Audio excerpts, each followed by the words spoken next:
Baik Bapak Ibu, sekarang saya akan menjelaskan tutorial mengenai cara install Erapat versi 6. Ini untuk versi yang sudah rilis resmi ya, yang sudah stabil. Kalau kemarin saya sempat mengupload video tentang Erapat versi 6, itu masih yang versi uji publik.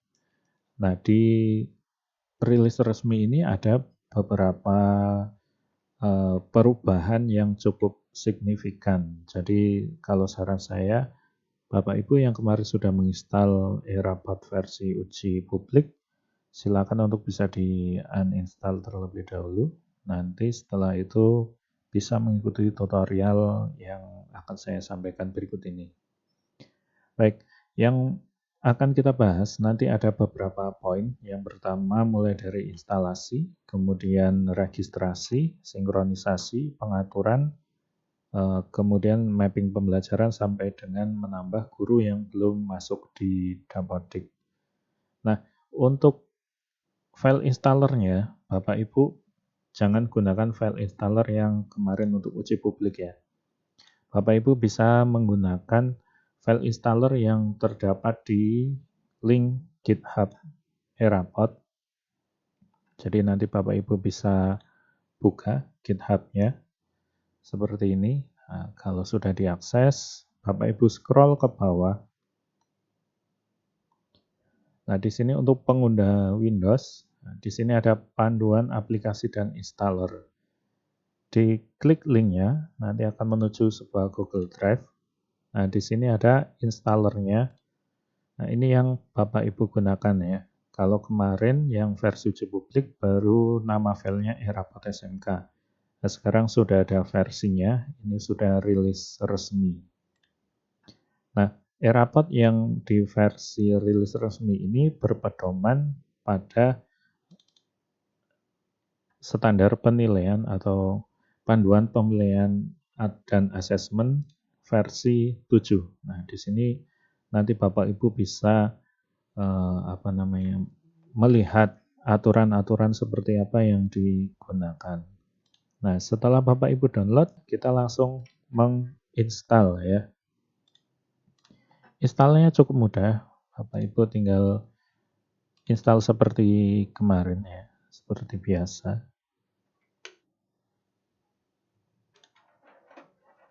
Oke, tinggal klik next, install. Oke, kalau ada pemberitahuan seperti ini diklik run saja.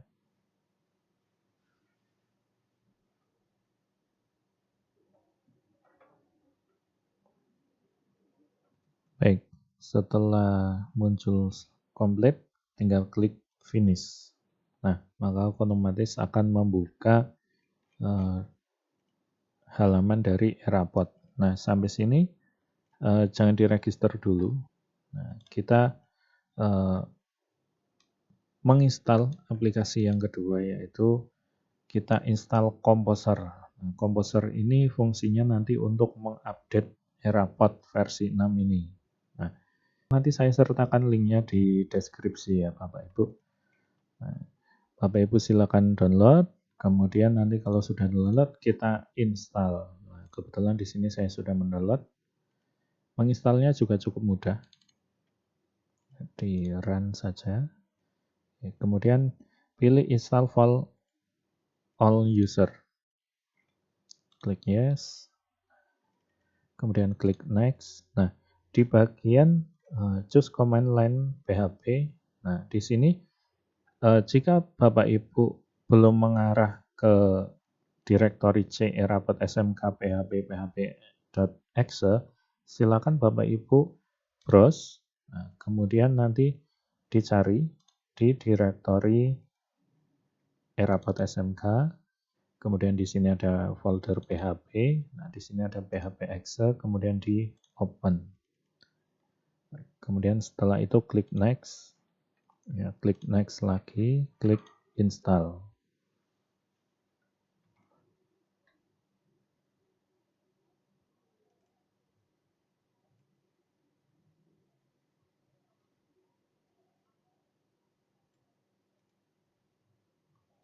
Oke, Composer Setup, klik Finish. Nah, lalu langkah berikutnya apa?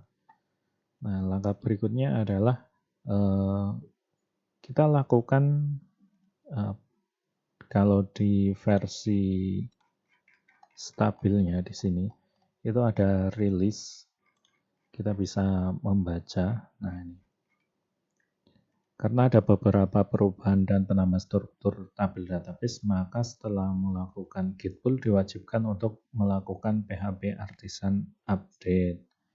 Nah, di sini kita kan install dari baru ya. Nah, kita lakukan PHP Artisan update. Kita buka direktori Erapod-nya di C, Erapod SMK. Nah, di sini ada folder updater. Kita buka. Nah, di sini ada file update Erapod bat. Nah, ini tinggal kita jalankan aja. Oke, kita tunggu sampai dia selesai. Oke, seperti ini sudah selesai. Jadi berhasil memperoleh aplikasi Erapod SMK ke versi 6.0.0. Nah, press any key to continue. Ya, tekan sembarang tombol. Baik, sampai sini sudah selesai untuk update-nya. Nah, sekarang kita lakukan registrasi dulu. Kita buka Erapod-nya. Nah, ini kita refresh lagi yang tadi. Ya. Kemudian kita masukkan NPSN, kemudian email Dapodik, kemudian password Dapodik.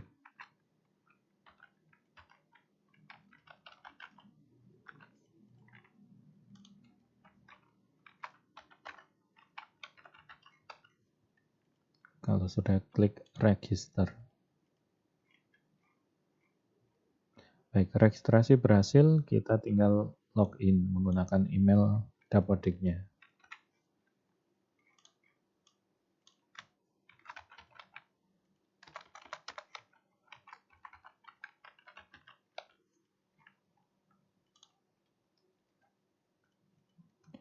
Oke, baik. Sekarang kita sudah login ya, sesuai dengan sekolah kita.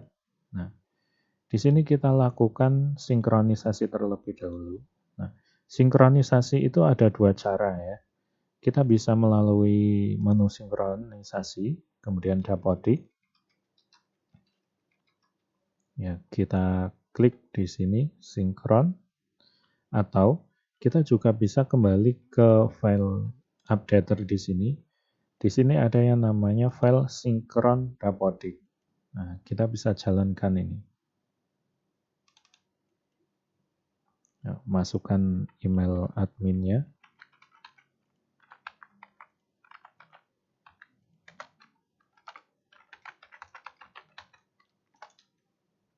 Oke, kemudian pilih semua data.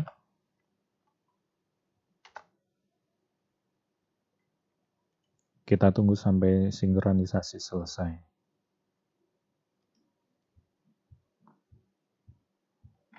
Baik, sinkronisasi sudah berhasil. Press any key to continue. Nah, kita cek kembali ke webnya. Nah, kita klik beranda. Kemudian sinkronisasi, Dapodik.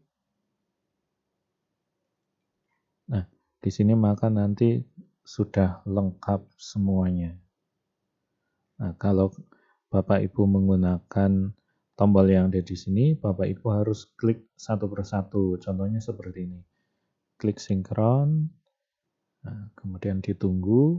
Nanti setelah sinkron selesai, dicek apakah data Dapodik dan Erapod sesuai. Nah, kalau sudah, nanti kemudian disinkron di bagian berikutnya sampai dengan selesai. Baik, itu untuk proses sinkronisasi. Nah, kita lanjut ke tahap berikutnya, yaitu pengaturan umum. Nah, di sini ada menu pengaturan, kemudian ada umum. Nah, kita pilih tanggal rapotnya, misalnya tanggal rapot UTS kapan, kemudian tanggal rapot semester kapan. Nah, Kalau sudah, pilih zona waktunya. Kepala sekolahnya pastikan sudah sesuai. Kalau sudah, klik simpan. Untuk logo sekolah di sini juga bisa Bapak Ibu ganti ya. Tinggal milih file. Usahakan filenya dalam bentuk PNG yang tidak ada backgroundnya. Kalau udah, diklik simpan. Oke, selesai. Nah, pengaturan berikutnya kita atur di hak akses PTK dan peserta didik. Nah, di bawah pengaturan umum ada akses pengguna. Nah, di sini kita klik atur ulang pengguna. Kita klik untuk yang akun PTK terlebih dahulu.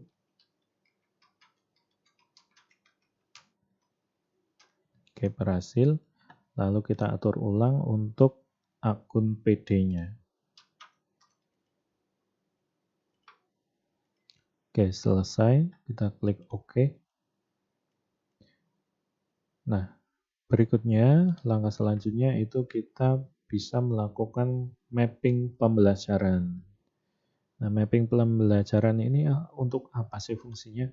Nah, jadi begini, Bapak Ibu bisa ke menu referensi, kemudian ke menu rombongan belajar. Di sini ada reguler, kita pilih. Nah, kita set terlebih dahulu, misalnya satu rombel. Nah, di sini ada pembelajaran. Nah, anggota rombelnya Bapak Ibu bisa mengecek apakah sudah lengkap atau belum. Nah, kemudian di bagian pembelajaran diklik. Nah, di sini kita melakukan mapping pembelajaran. Fungsinya untuk apa? Fungsinya agar nanti guru yang bersangkutan itu bisa memberikan nilai ataupun bisa menginput nilai di e-rapot ini. Nah, di sini sudah ada panduannya ya Bapak Ibu. Ada mata pelajaran, guru mata pelajaran di Dapodiknya siapa, kemudian nanti guru pengajarnya siapa. Kemudian milih kelompoknya, kemudian milih nomor urut di bagian rapotnya. Nanti mau di nomor urut berapa. Nah, kita set dulu, misal guru pengajarnya. Kemudian kelompoknya apa. Nah, dia nomor urut berapa. Nah, seperti ini Bapak Ibu lakukan sampai semua mata pelajaran.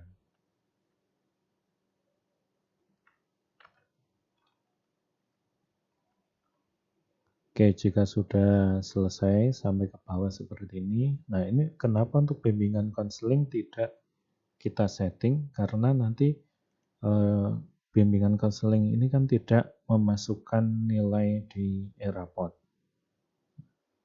Kalau sudah, kita klik simpan. Klik OK. Nah, selesai. Selanjutnya kita cek apakah sudah masuk semua atau sudah tersetting benar atau belum. Ya, kita lihat di sini. Ya, dia akan urut sesuai dari kelompoknya, kelompok A, nomor urutnya, kelompok B, nomor urutnya. Seperti itu Bapak Ibu lakukan untuk semua rombel. Nah, selanjutnya ada permasalahan seperti ini. Misalnya ada guru yang baru dan belum masuk di Dapodik. Nah, sedangkan dia itu mengajar, punya jam. Nah, gimana cara mengatasinya? Nah, Bapak Ibu bisa menambahkan, jadi di bagian referensi, di bagian GTK, itu kita tambahkan. Nah, admin hanya bisa menambahkan di bagian instruktur saja. Nah, jadi kita masukkan beliaunya ini di instruktur.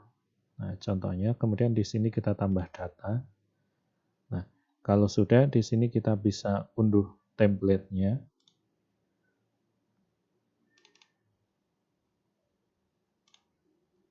Kemudian kita buka template-nya. Nah, di sini yang perlu diperhatikan, ada banyak kolom yang harus diisi, tapi tidak semuanya harus diisi, tidak masalah ya.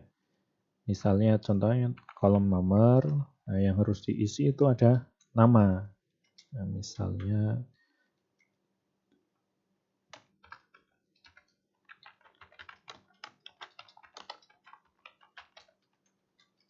kemudian untuk BTK jika belum punya, NIP jika belum punya juga tidak apa-apa. Kemudian NIK ini wajib diisikan, NIK. Nah, kita bisa menanyakan atau kita bisa membuat NIK yang sembarang saja, tidak masalah.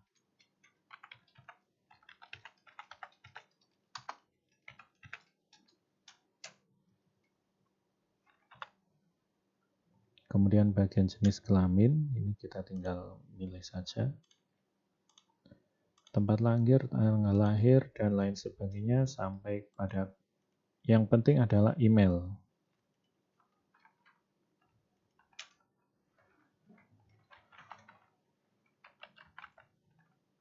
Kalau sudah kita save file ini, kemudian silakan ditambahkan sampai berapa guru. Nah, kalau sudah di save, kemudian kita close. Nah, di sini kita tutup dulu, atau kita choose file juga nggak masalah ya. Kita pilih filenya tadi, kita unggah. Nah, di sini ada form lagi. Nah, ya, setelah muncul seperti ini, kita klik simpan. Baik, seperti ini sudah masuk ya, Bapak Ibu. Nah, kemudian kalau sudah masuk seperti ini, kita kembali ke referensi, kemudian rombongan belajar. Nah, misal seperti ini, tadi di rombongan belajar broadcasting 2 misalnya, untuk mapel pendidikan Pancasila, itu di Dapodik tertera beliau ini. Nah, kemudian guru pengajarnya sebenarnya berbeda. Nah, di sini kita bisa cari guru pengajarnya yang tadi sudah kita tambahkan. Nah, di sini akan muncul. Kita pilih. Nah, kemudian kita simpan. Oke. Nah, ya, sudah muncul ya Bapak Ibu ya. Jadi itu solusi untuk yang di sekolahnya ada guru yang belum masuk di Dapodik. Nah, untuk loginnya nanti guru tersebut bisa kita cari di akses pengguna. Kemudian kita atur ulang. Akun PTK-nya kita atur. Ya, kemudian nanti di sini muncul di bagian instruktur. Ya, kalau tidak ada di bagian guru, kita cari saja namanya. Nah, di sini akan muncul email dan passwordnya. Oke, seperti itu untuk pengaturan di Erapod versi rilis, khususnya di bagian admin. Cukup mudah. Semoga Bapak Ibu lancar dalam mengelola rapot di semester ini. Sampai jumpa di tutorial berikutnya. Nanti akan saya bahas mengenai peran guru dan wali kelas. Karena di Erapod versi ini nanti dia mengakomodir dua kurikulum, untuk kurikulum Merdeka dan kurikulum 13. Demikian, sampai jumpa di tutorial berikutnya.